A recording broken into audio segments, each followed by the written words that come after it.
Welcome एभ्रिवानहरु तपाईहरुलाई चाहिँ मैले आज सदाको चाहिँ विभिन्न नयाँ नौलो कुराहरु लिएर आएको छु है। त्यस अन्तर्गत आज चाहिँ मैले तपाईहरुलाई तपाईको जुनसुकै एप्लिकेसनहरु झुक्किएर तपाईसँग डाउनलोड डिलिट भएछ भने त्यसलाई चाहिँ मिन्टमा चाहे त्यो 2-3 सेकेन्ड भित्र नै तपाईहरुले इन्स्टल गर्न सक्नुहुन्छ। त्यो चाहिँ कसरी भन्ने कुरा आज मैले तपाईहरुलाई सिकाउन गइराखेको छु।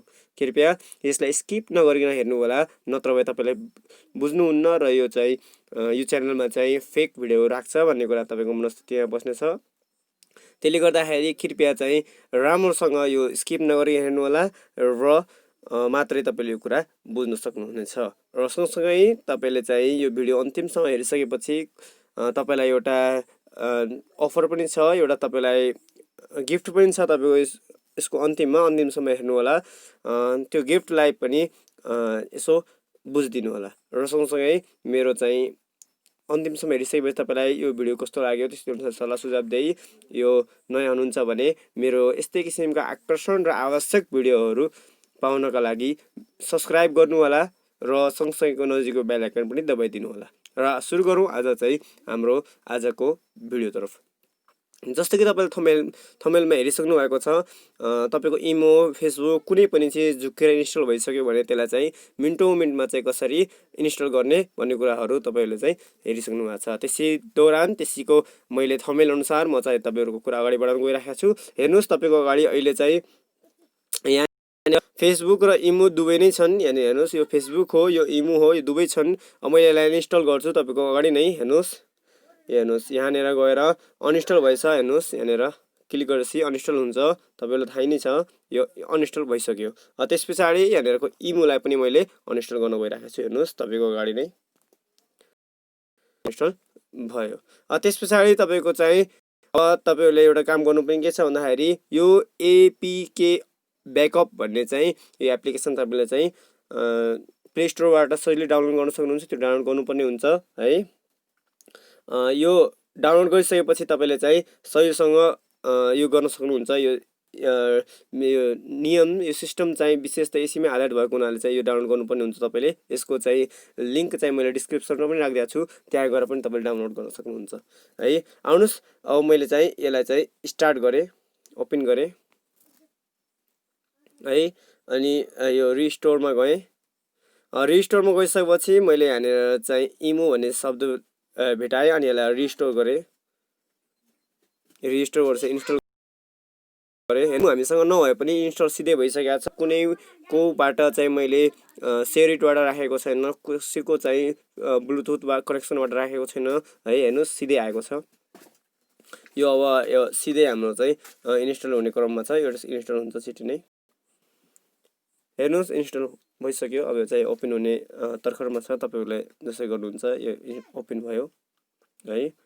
त्यसपछि हाम्रो यो स्क्रिनमा हेर्नुस् आइसकेको छ यो है। त्यसपछि अब फेसबुकको पालो छ। फेसबुकमा जाउँ, फेरि रिस्टोरमा छौँ। हामीहरू फेसबुक खोजौँ अनि फेसबुक खोजिसकेपछि त्यहाँनिर आएर रिस्टोरमा जाउँ। रिस्टोर गर्ने बित्तिकै तपाईको चाहिँ यहाँनिर हेर्नुस् फेरि यो पनि इन्स्टल हुन सुरु गर्छ। हेर्नुस् कति छिटो नै इन्स्टल ल।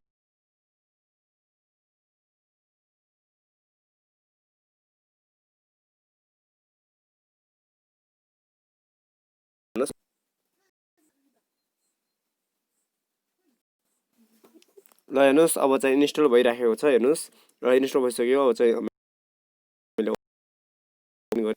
ल हेर्नुस् यहाँनिर अब फेसबुक पनि ओपन भयो यहाँनिर है। अब चाहिँ यो कसरी भयो भन्ने कुरा भइरहेको, यो यसको ट्रिक जुन छ त्यो मैले लास्टमा तपाईलाई भन्न गइराखेको छु। त्यो फेसबुक अनि यहाँनिर इमो आइसकेका छन्। यो पनि कति छिटो हेरिसक्नु भएको कुरा पक्कै पनि प्रुफ सँगसँगै सिकाउँछु है। त्यसको लागि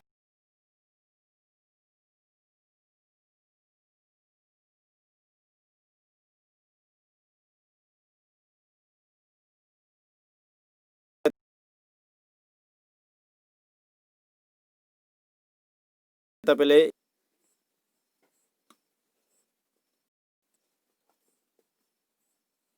अनि त्यसपछि तपाईको चाहिँ जुन पनि त्यो छ, हेर्नुस् जुन पनि चिज छन् त्यसलाई चाहिँ तपाईहरुले ब्याकअपमा गइसकेपछि तपाईँले के गर्नुपर्ने हुन्छ भन्दाखेरि सबैलाई सिलेक्ट गर्नुपर्ने हुन्छ। हेर्नुहोस् यसरी तपाईँले चाहिँ यहाँनिर आएर सबैलाई सिलेक्ट गर्नुपर्ने हुन्छ। कसरी गर्यो भन्ने भइरहेको होला, एक्चुअली मैले फेरि गरिदिन्छु।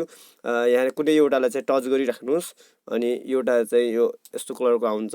त्यस पछाडि तपाईँले चाहिँ यहाँनिर माथि भएकोलाई मैले चाहिँ अल सेलेक्ट हुन्छ। तपाईँले चाहिँ यहाँनिर एउटा ब्याकअप भन्ने चिज छ, यसलाई ब्याकअप भनिन्छ। यसलाई टच गरिदिनु होला। टच गरिदिनु हो भने तपाईँको स्टार्ट हुन्छ, ब्याकअप हुनु स्टार्ट हुन्छ। मोबाइलमा भएका जुनसुकै एप पनि डिलिट हुने बित्तिकै तपाईँ यहाँनिर आएर रिस्टोरमा गएर तपाईँले चाहिँ रिस्टोर गर्नुभयो भने तपाईँको एपहरू जस्ताको तस्तै आउनेछ।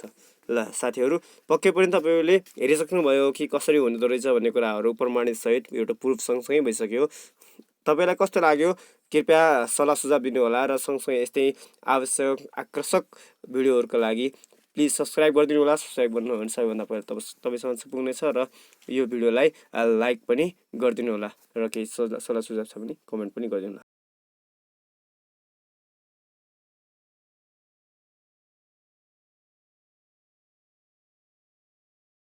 हस्, धन्यवाद।